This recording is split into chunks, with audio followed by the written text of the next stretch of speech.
Meet Uncle Sam. He has a lot of bills to pay. Almost $4 trillion worth every year. Uncle Sam's income is a little over $2 trillion per year. To make up the difference, the deficit, he does what most Americans do. He borrows money. When Uncle Sam takes out a loan, he calls it a bond.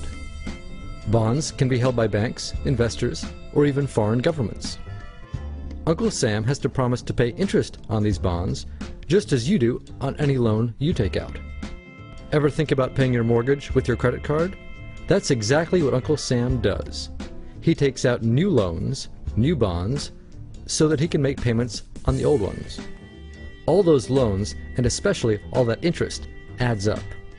Right now, Uncle Sam owes about $14 trillion. To put that in perspective, 14 trillion is about the same as the national GDP, the total value of all the goods and services produced by the American economy in an entire year.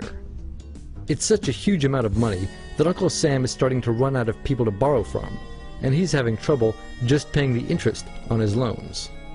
The obvious solution would be to either cut spending or increase taxes.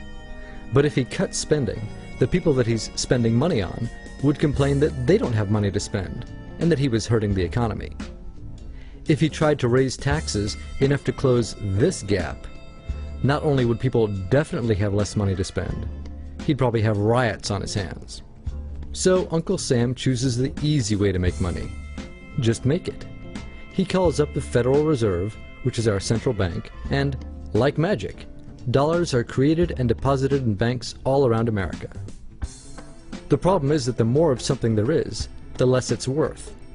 Same goes for the US dollar. The more dollars there are, the less each one will buy. That's why commodities like gasoline, food, and gold become more expensive when Uncle Sam does his money-making magic. The commodities aren't really worth more. Your money is just worth less. That's called inflation. Remember the foreign governments that lent money to Uncle Sam? When they lent money to the American government, something interesting happened. It made the US look richer, and their countries look poorer. When a country looks poor compared to America, $1 of our money buys a lot of their money. So they can pay their workers only a few pennies a day. With such low labor costs, they can sell their products in America for lower prices than any American manufacturer can. The easiest way for American companies to compete is to move their factories overseas and pay their workers a few pennies a day too. This contributes to a recession. Americans lose their jobs, stop paying taxes, and start collecting government benefits like Medicaid and unemployment. This means that Uncle Sam has even less income and even more expenses. At the same time, the people who still have jobs are desperate to keep them, so they tend to do more work but not to get paid anymore.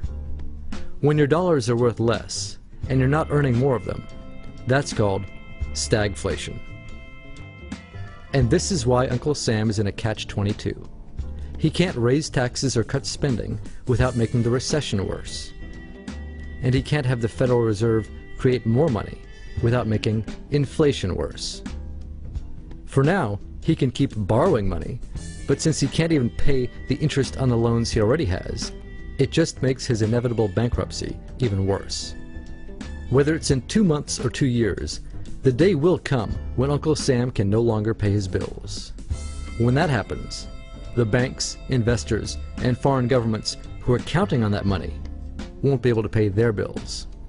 You see, just like Uncle Sam, governments, banks, and corporations don't actually have much money. Mostly, all they have is debt to each other. If one link in the debt chain stops paying, defaults, the whole thing falls apart. If investors can't pay their bills, corporations won't be able to pay their employees.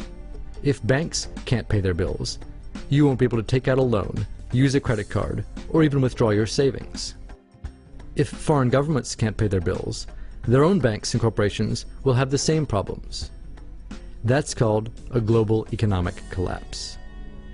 It's never happened before, so nobody really knows how bad it will be, how long it will last, or even how we'll eventually get out of it. The house of cards has already been built. There's no painless way to dismantle it now.